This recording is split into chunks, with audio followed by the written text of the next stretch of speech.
buenos días. Estamos ahora con Sergio Colau, fundador de Nechi Group, miembro activo de No Urban Net, que es una asociación civil sin fines de lucro que promueve el análisis y el estudio de las ciudades del futuro. Sergio, bienvenido a nuestra plataforma sobre sostenibilidad e innovación. Bien, buenos días, Miguel. Muchas gracias por la invitación y muy contento aquí de estar con vosotros compartiendo opiniones. Muy bien, gracias. Vamos a conversar fundamentalmente en esta oportunidad de las temáticas que tienen que ver sobre la innovación, el futuro, la inteligencia artificial, el humanismo digital, una serie de aspectos que preocupan tanto a Barcelona como a España, a Europa, a América Latina y al mundo entero. ¿Cómo ves el futuro cercano de la innovación digital a propósito de este despliegue generalizado de la IA? Bueno, esto a mí, el tema ese visionario siempre me cuesta un poco más porque me sorprende y más en el momento actual en el que estamos, esto de tener la bola de cristal y ser capaces de prever lo que va a pasar, ¿no? Esto yo creo que ahora ya vivimos en un entorno muy complicado como para hacer predicciones, además las cosas están cambiando muy rápido. De hecho, la inteligencia artificial, que es un concepto que has comentado y que hace ya muchos años, muchísimos años que está en desarrollo, nos podríamos remontar tiempo atrás, pero por situarlo en un contexto un poco más cercano al nuestro, nos estaríamos hablando de año 1950-1956, ¿no? Que es cuando surge el término de inteligencia artificial y sin embargo es ahora en el 2022 con el famoso ChatGPT que parece que todo ha cambiado y todo ha explotado y es en los últimos prácticamente 2 años estamos viviendo una revolución en la IA enorme, tan enorme como para que sea muy difícil el hacer una predicción de futuro. O sea, nosotros los seres humanos estamos acostumbrados a hacer predicciones con un pensamiento muy lineal, prácticamente comparándolo el pasado con el futuro, mientras que las tecnologías actuales son de un crecimiento exponencial sin precedentes y que además nos complica mucho hacer predicción, con lo cual es muy difícil prever lo que va a suceder. Lo que sí que de alguna manera pues creo, tengo en mente opinión, es que efectivamente la inteligencia artificial ya es un concepto que ha llegado para quedarse, como en su momento pues, los ordenadores, como después Internet, como después el móvil, con una potencia enorme. Hay muchos incluso que la comparan pues, con la nueva electricidad, con el nuevo oro y demás, ¿no? Todo este mundillo de la revolución de los datos, de la revolución de las herramientas de cálculo, porque la inteligencia artificial es esa gran herramienta de cálculo que nos va a permitir ampliar y trabajar con el conocimiento, creo que va a impactar a nivel pues, global, ya no solo en el mundo empresarial, sino también en la vida diaria, en cómo hacemos las cosas y de alguna manera, nos va a transformar como sociedad, porque es evidente que en el momento en el que tenemos este superpoder que nos está aportando la inteligencia artificial en muchos casos, pues evidentemente vamos a cambiar la manera de hacer, de opinar, de comprar, de vivir, incluso de apagar las luces por la noche si es necesario. Imagínate hasta qué punto creo que esto nos va a impactar y nos va a modificar pues todos los aspectos. Y creo que sí, que efectivamente pues va a haber un cambio radical, ¿no? Ahora que habla de estos cambios, de esta dinámica del cambio que se viene de una manera más acelerada, lo hemos visto quienes venimos de una sociedad analógica y ahora estamos viviendo una sociedad digitalizada, quienes venimos de una revolución industrial anterior y ahora vamos a una revolución digital a todo nivel. ¿De qué manera crees que el gran sector corporativo y las pymes más importantes, ya luego vamos a hablar de los autónomos, la opinión pública en general, pero quiero centrar esta pregunta en el gran sector corporativo que impulsa la dinámica del cambio también y las pymes más importantes de España, para focalizar Cataluña y España, están contribuyendo o dinamizando la innovación digital de sus procesos? Ya. Bueno, aquí abres el debate también otro tema que también me gustaría poner de manifiesto, que es el riesgo de lo que se nos viene con todas estas digitalizaciones masivas y el uso de la IA, ¿no? Sobre todo al hablar de las pymes, esa diferencia entre la pyme y la gran empresa, que hay que tener mucho cuidado con que no se nos abra una brecha enorme entre corporaciones, ¿no? Actualmente yo creo que ya es algo que todos estamos viviendo de alguna manera u otra, todos los que estamos en el mundo empresarial lo estamos sufriendo, viviendo, algunas veces disfrutando, otras veces pues nos está doliendo esta transición, esta transformación digital que ya viene, que ya viene de atrás y que está llevándose a cabo en todo tipo de entidad, ya no solo en lo que es empresa como tal, sino también pues, entidades educativas, en la entidad pública y demás, ¿no? Eh, ¿Qué sucede? Pues que ahora mismo estamos viviendo un momento en el cual la tormenta, el torbellino de ideas, gracias a las herramientas digitales que están saliendo, que estamos viviendo, están apoyando mucho a que pequeñas empresas y startups surjan como ecosistema digital, como ecosistema de desarrollo digital. Veremos todo esto dónde nos lleva, porque al final llegará un momento en el que vamos a tener tal cantidad de dispersión de herramientas y productos que de alguna manera vamos a tener que intentar también regularlo y calibrarlo. Pero es verdad que se está viviendo un crecimiento en empresas digitales, pequeñas y medianas y grandes, en lo que es seguir alimentando todo este nuevo mundo digital y todo esto nuevo, pues, manera de hacer, esta revolución tecnológica como tal e industrial como tal que estamos viviendo. Y como comentabas, vivimos una que pasamos de hacer todo a mano a hacer cosas a nivel más industrial. Ahora estamos viviendo una de hacer las cosas industriales a hacer las cosas de manera más digital. Y están contribuyendo muchas empresas, pequeñas y grandes, a ello. Las grandes empresas y las medianas y grandes empresas que comentabas, sobre todo aquí lo que esté en Europa, están contribuyendo muchísimo, pero hay que tomarlo con precaución. ¿Por qué digo que hay que tomarlo con precaución? Pues bueno, pues porque precisamente este boom, esta irrupción tan grande de la IA y del Big Data, de los datos y demás, nos está forzando a plantearnos la necesidad de una regulación. Y esa necesidad de regulación tiene una cara A positiva, que es evitar pues, que transgredamos o nos pasemos de frenada en aspectos relacionados con los derechos humanos, con la privacidad, con una serie de aspectos que son realmente importantes, pero por otro lado nos bloquea al progreso y al desarrollo de las herramientas como tal, porque al final el hecho de regular también impone medidas y restricciones que en otros países, Estados Unidos y China, estoy pensando principalmente, no las tienen. Por lo tanto, aquí ahora mismo estamos viviendo un momento de competitividad entre las empresas españolas, catalanas y europeas con el mundo, pero cuidado que al final competimos a distintos niveles y esto nos puede llevar precisamente a una diferenciación importante en cuanto a la capacidad productiva y en cuanto a la capacidad de competitividad que las empresas se nos espera, ¿no? En el mundo empresarial. Bien, entonces ¿tú crees que esta nueva ley, esta norma europea de regular la inteligencia artificial pondría freno en ese marco a la innovación en las empresas? Yo creo que requiere de mucho trabajo. Yo, de hecho, he estado participando dentro del grupo de desarrollo, dentro de los grupos de asesores, y he visto algunas cosas que no me da un poquito de reparo a la hora de plantearlo abiertamente y de verle tanta. Creo que es positivo, creo que es importante el que se movilice. De hecho, sin ir más lejos, hace muy poco, ahora en marzo. Las propias Naciones Unidas han sacado un manifiesto acerca de la importancia de la regulación de la inteligencia artificial. UNESCO sacó hace poco también otro documento relacionado con los sesgos en la generativa, ¿no? Y que están intentando de alguna manera promover a nivel mundial y a nivel global una regulación y una gestión mucho más efectiva y segura de estas tecnologías. Pero también es cierto que hay algunos puntos que aún no se están debatiendo y que se tendrían que replantear. Primero, por el puro hecho de una competitividad pues, comparable, ¿no? No puede ser que unos países estemos con restricciones que no se nos permite pues, desarrollar ciertas tecnologías o gestionar ciertas soluciones de desarrollo tecnológico cuando otros sí, porque nos va a poner en tesitura en competitividad. No digo que no se tengan que regular, digo que se tiene que buscar un marco para intentar equilibrarlo, ¿no?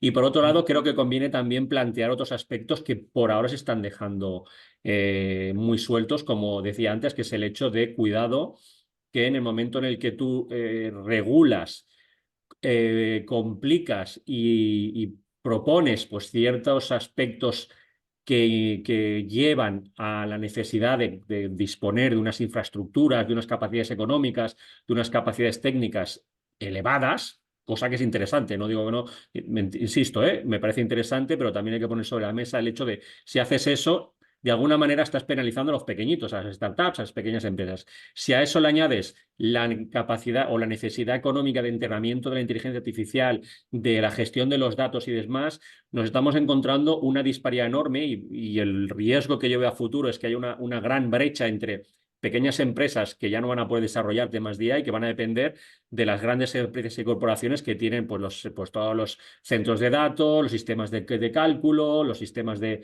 gestión y de seguridad y de autenticación de la información, que al final se están transformando en grandes estados. De hecho, hace poco veía unas estadísticas que ya empresas como Apple, como Microsoft, que como Amazon ya tienen más PIB que toda España juntos, de hecho, o sea, su capacidad económica de desarrollo. Entonces, esto transforma a las empresas en casi estados en cuanto en poder y en cuanto a capacidad. Si además metemos regulaciones que complican que otros puedan salir o que puedan competir, estamos teniendo una brecha de acceso y una barrera de entrada tan grande que podríamos estar poniendo en manos de muy pocos, de unos pocos, el control de todo un planeta, ¿no?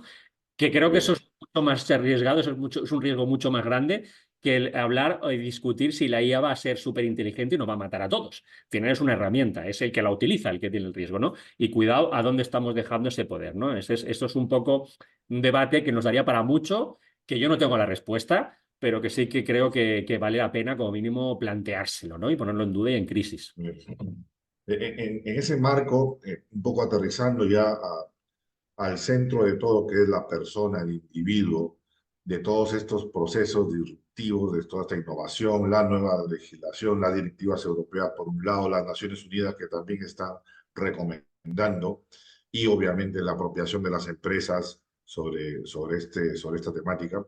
¿Cuál es el papel del humanismo digital en estos contextos actuales? Y en un futuro más cercano, si bien es cierto, no podemos predecir, no tenemos una bola de cristal, pero ¿qué papel crees tú que debe jugar este enfoque y este concepto de humanismo digital? Mira, yo aquí lo veo con dos miradas diferentes, además, comunes, conjuntas, pero con dos miradas diferentes. Una es bajo la visión del proteccionismo, ¿no? Del ser humano como especie a la que proteger, igual que no solo el ser humano, sino otro tipo de ecosistemas, ¿no? ¿Cómo lo veo ahí? Bueno, lo veo, pues primero, cuidado y tengamos en mente con el gran crecimiento del uso de las tecnologías.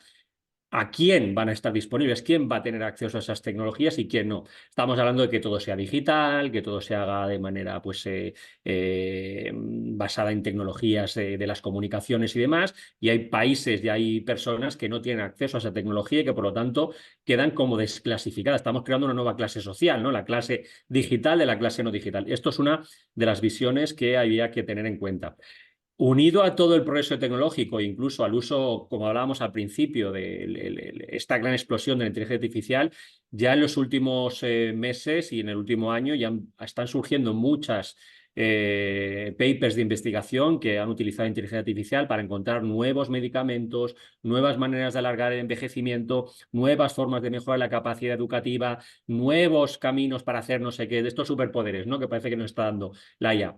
¿Quién va a tener acceso a eso y quién no? Aquí tenemos un primer punto que deberíamos de empezar a debatir y es ahí donde el pensamiento humanista, el acercamiento al ser humano, a la esencia del ser humano, dejando de lado todo lo demás, despojándose de todo concepto que aquí podríamos meter dentro de este saco conceptos tradicionales como el capitalismo, la gestión de masas, todos estos conceptos que parecen como más analógicos, pero que realmente también se están viendo potenciados con la tecnología, por lo tanto, vuelven a aparecer en escena, ¿no? Este sería uno de las líneas de pensamiento que el humanismo trata de alguna manera, el humanismo como tal, trata de alguna manera de dar respuesta. La otra estaría más relacionada con cómo coexistimos y hacia dónde vamos con todas estas tecnologías, ¿no? El qué hace el ser humano con la tecnología o con el movimiento digital para avanzar en un camino, ¿no? O sea, el qué hacemos, realmente perdemos un poco la visión de la esencia del ser humano como tal, de lo que somos, de lo que tenemos que hacer, de qué conocimiento debemos de dotar. hasta dónde estamos dispuestos a compartir nuestra humanidad con todos los elementos accesorios que nos dota las tecnologías. Esto sería otro camino. Se va mucho hacia la línea transhumanista, posthumanista. Yo ahí lo veo un poco más lejano realmente, pero también lo tendríamos a la par, ¿no? Por un lado vamos a protegernos y por otro lado cómo la vamos a apoyar, qué vamos a utilizar y qué no vamos a utilizar. Y ante eso, pues ahí surge todo el compendio de deberíamos de potenciar, de no caer tanto en la necesidad tecnológica, deberíamos de aprovechar más nuestro potencial humano. Y cuando digo el potencial humano son todas esas habilidades que tradicionalmente se aprendían casi en el día a día y en la calle y en el transcurso de nuestras vidas por la experiencia y que en los últimos años las empresas cada vez buscan más, ¿no? Pues capacidades de empatía, capacidades de comunicación, pensamiento crítico, pensamiento analítico, porque al final todas estas tecnologías que están ahí pueden llevarnos a un camino de abandono de las capacidades cognitivas, si quieres verlo de alguna manera, ¿no? Porque si ya tengo un elemento que es capaz de potenciarme físicamente o mentalmente y que me genera el contenido y que hace todo por mí, ¿para qué voy a yo a plantear cualquier duda si todo esto ya está claro? Entonces ahí yo creo que ahí aparece otra línea, que sería la de potenciar el perfil humano, las capacidades humanas por encima de las tecnológicas,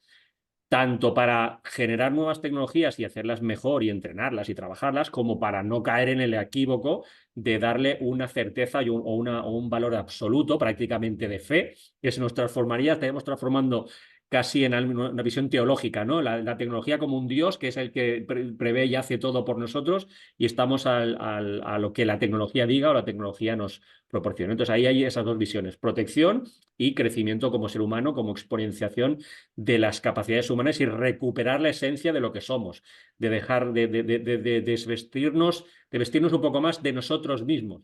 Que esto va un poco en contra del movimiento actual de influencers, twitters y demás. Ahí está influencers digitales, ya ni siquiera físicos, que piensan por nosotros. Yo creo que ahora tenemos que volver a pensar nosotros mismos como seres individuales y volver casi al inicio. Antes éramos yo solo, cuando estábamos en la prehistoria era yo solo, luego me junto con los cercanos y luego con el colectivo global. Y ahora parece que estamos teniendo que volver un poco otra vez a recuperar esa esencia de recupérate a ti mismo, júntate con los cercanos y luego con el colectivo, pero con el colectivo como tal, como esencia humana y no como esencia puramente tecnológica de manada, ¿no? Un menudo dilema el que nos enfrenta la innovación, la digitalización, la inteligencia artificial. Y en ese marco quiero vincularlo al otro enfoque que domina las directivas europeas y ciertamente que están regulando un nuevo orden global desde el punto de vista del bienestar y el desarrollo. ¿Qué aspectos crees que vinculan esta disrupción e innovación digital y la sostenibilidad global?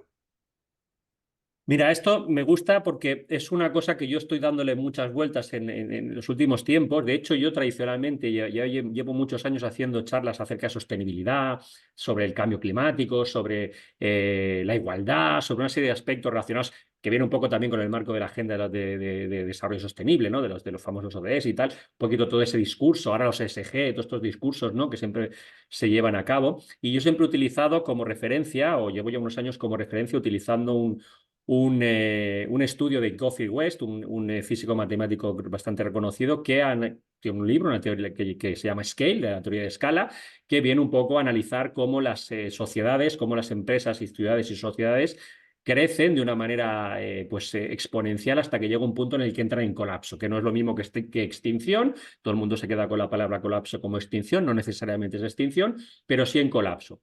Y Geoffrey West al final viene a decir, o siguiendo un poco su estudio, viene a decir o a plantear que ante esa opción de colapso, la única manera de salir adelante, hay dos.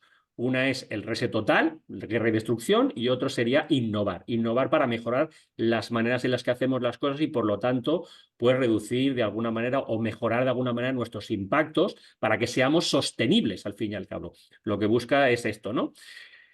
La innovación tecnológica que estamos viviendo ahora mismo, en cierta manera, puede ser ese botón de cambio, ¿no? O ese punto de cambio, porque es cierto que gracias, igual que estamos encontrando con estas tecnologías, estamos encontrando pues mejoras, como decía antes, ¿no? En alargar la vida y demás. Estamos encontrando también, pues gracias a ellas, opciones a mejorar aspectos relacionados con nuevos materiales, con nuevos recursos, con otros aspectos. Es verdad que puede llegar a generar apertura o brecha en otros aspectos que también tenemos que tener en cuenta y conjugar, ¿no? Como la igualdad, la equidad y estos conceptos, ¿no? Pero de cierta manera sí que las nuevas tecnologías nos están permitiendo, planteándolo como un espacio local, planeta Tierra, y hablo local planeta Tierra, ahora fíjate que digo local a planeta Tierra, no local ciudad, sino local planeta Tierra, como un lugar en el que tenemos que sobrevivir y subsistir y por lo tanto tenemos que intentar hacer sostenible todo nuestro ecosistema global. Pero también es cierto que está potenciando o está abriendo las miras a explorar otros planetas, a explorar otras soluciones. No quiero irme al mundo ciencia ficción o cercano a la ciencia ficción con otras dimensiones y demás, o con el tema de la cuántica, ¿vale? Pero sí como bajo la perspectiva de buscar otras soluciones y otras ayudas técnicas, tecnológicas y científicas que nos permitan encontrar nuevas vías para esta sostenibilidad tan necesaria, que es evidente que si no la ponemos en marcha, ya lo estamos viviendo con el cambio climático, lo estamos viendo con las desigualdades sociales, con todos los conflictos que está habiendo, que no es casualidad que hayan pensamientos sociales pues mucho más extremos a día de hoy por todo lo que conlleva pues todas estas tensiones que podríamos incluso hablar sobre el efecto mariposa, de que el agua, el aleteo de las mariposas a un lado es un huracán a otro lado, pues la gota de agua que nos falta en un sitio puede ser una crisis en guerra en otro punto del planeta, ¿no? Creo que la tecnología y el mundo digital va muy de la mano de la sostenibilidad como elemento, como palanca de búsqueda de nuevas vías para esa sostenibilidad como tal, para esas nuevas maneras de hacer. Y creo que es positivo, que eso es una cuestión muy positiva a tener en cuenta y a seguir trabajando. Y vuelvo otra vez hacia atrás a lo que hablábamos de la regulación. A veces esta regulación también está impidiendo el poder llegar a cabo desarrollos potentes en materia de conseguir esta sostenibilidad. Lo que pasa es que esto nos va a llevar ineludiblemente a replantearnos cuestiones como la moral, como la ética y como los aspectos que los seres humanos hemos creado como mecanismo de defensa en el contexto en el que hemos vivido hasta ahora. Porque aspectos relacionados con la modificación genética ahora mismo están en debate moral y en debate ético, pero probablemente la sostenibilidad futura venga de la mano de hacer modificaciones en la genética, ya no digo en la de seres humanos, probablemente en otros aspectos, con lo cual quizá también tengamos que introducir en esta línea de debate a filósofos y a personas del mundo de la ética y de la moral que van a ser extremadamente necesarios para replantearnos esta nueva perspectiva. Y una mirada sistémica, sin duda, para poder articular de manera propositiva innovación digital y sostenibilidad global. Y en ese sentido, ¿en qué crees tú que debemos enfocarnos los próximos 5 años? Vamos a hablar, esto avanza muy rápido. Año a año tenemos asuntos nuevos que desarrollar, desafíos nuevos, pero también innovaciones que nos están permitiendo mejorar las condiciones y la calidad de vida de las personas. Pero ¿en qué debemos enfocarnos los próximos 5 años, tanto desde la gestión pública como de la gestión privada, para promover progreso y bienestar en los contextos locales europeos y en los contextos locales, como bien lo has mencionado, del planeta? Mira, en el entorno privado, en lo que es el mundo empresa, yo creo que ahí me atrevo a decir que las empresas, si echamos una mirada y pegamos un vistazo a estadísticas, a resultados, a evaluaciones, independientemente de luego cuestiones éticas, morales y legales, yo creo que las empresas están haciendo una labor de innovación a nivel global, a nivel mundial, bastante potente. Evidentemente, tenemos un tejido, sobre todo pensando en nuestro país, tenemos un tejido de pyme pequeño que tiene muy poca capacidad económica para hacer desarrollos importantes. Yo creo que ahí hay que flexibilizar y ayudarles a que puedan llevar a cabo pues, este tipo de desarrollos y ayudar a fomentar la innovación, pero con medidas realmente de apoyo económico, porque el problema de las empresas no es una cuestión, creo, técnica, sino es una cuestión más económica. La parte técnica viene de la otra parte, y la económica también, viene de la parte pública, ¿no? Por un lado, nos falta conocimiento, falta talento, está sobrevalorado, se está hablando mucho de que hay mucho talento, pero el talento, hay la intención de talento, pero falta el conocimiento.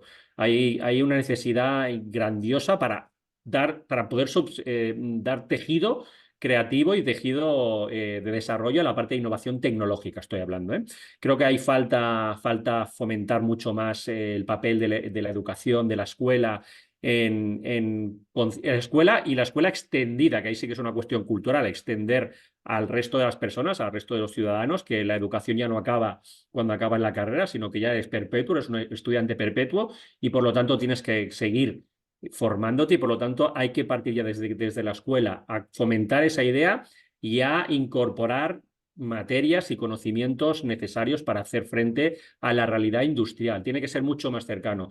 No podemos seguir con esta visión tradicional de que cuando acabas de la escuela y cuando vas a la empresa vuelves a empezar de cero, porque esto ya no sirve, esto ya no nos permite avanzar tan rápidamente como necesitamos. Antes no había prisas, ahora hay prisas por innovar, ¿no? Entonces yo creo que ahí la escuela tiene que intentar acercarse mucho más al tejido industrial y industrial, por lo tanto, el privado quizá pues apoyar un poco más a la escuela. Y insisto, ahí depende un poco también de que el ámbito público apoye ahí.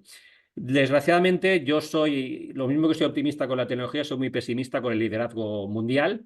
Creo que nuestros líderes mundialmente no están haciendo los deberes, son la pata coja, yo creo que es el eslabón débil de toda esta cadena y creo que los ciudadanos tenemos que fomentar y presionar para que dejemos de escuchar en las noticias insultos de unos a otros y peleas por corrupción para pasar a un plano un poco más de liderazgo global y a pensamiento a largo plazo, no a corto plazo. Pensamiento cortoplacista ahora mismo no sirve de nada. No podemos competir ni podemos desarrollar nada a largo plazo con pensamientos cortoplacistas y creo que esto tiene que cambiar. Tenemos que intentar fomentar que el liderazgo parta de una coalición y de una comunión entre público-privado, entre ciencia y liderazgo. Y creo que el movimiento científico debería de coger un rol mucho más participativo ahora mismo, ahora sí, en la opinión y en la toma de decisión de gobiernos, no quedarse puramente como un consejero o una figura de cromo para decir que estamos apoyados. Yo creo que ahí tendrían que tirar más de nosotros y nosotros como en ambiente, y ahora me estoy vistiendo un poco más en la parte formativa, como ambiente académico, también ser participativos y no tener miedo ante ello, ¿no? Para ello, evidentemente, hay que cambiar un poco cultura, ¿no? Que no puede ser es que salga a la palestra a alguien y lo lapiden, ¿no? Y enseguida le busquen pues todos los papeles, los trapos sucios para destruirlo, porque entonces ahí no vamos a conseguir nunca que nadie, y que tire la piedra el primero que no tenga nada que esconder, nadie que salga ahí a realmente intentar liderar esto y a cambiar las cosas. Creo que ahí necesitamos eso, necesitamos más científicos, más tecnólogos, más filósofos y más educadores en el liderazgo y no tantos, y lo siento, no es una crítica, pero no tantos políticos comerciales, sino más técnicos. Yo creo que es lo que tenemos que cambiar un poco. Y ahí es un llamamiento también a que la política también se meta de lleno, los políticos se metan de lleno otra vez a estudiar y otra vez a formarse. He visto en algunos casos algún político que ha vuelto a la escuela para entender qué es eso de la inteligencia artificial, qué es eso del blockchain, qué es eso de la transformación digital. Tú no puedes tomar decisiones, no puedes poner medidas si no conoces qué es eso realmente. Ya nosotros que estamos día a día somos incapaces de controlarlo todo y de conocerlo todo, como cuando menos cuando no tienen ni idea de lo que es. Y esto yo creo que es algo que sí que se requiere. Muy bien, Sergio, te agradecemos tremendamente tu tiempo y toda esa información bastante calificada y te comprometemos para una nueva reunión de más detalle y poder ampliar otros temas que han quedado en el tintero. Un fuerte abrazo y gracias por tu presencia. A vosotros. Muchas gracias. Gracias.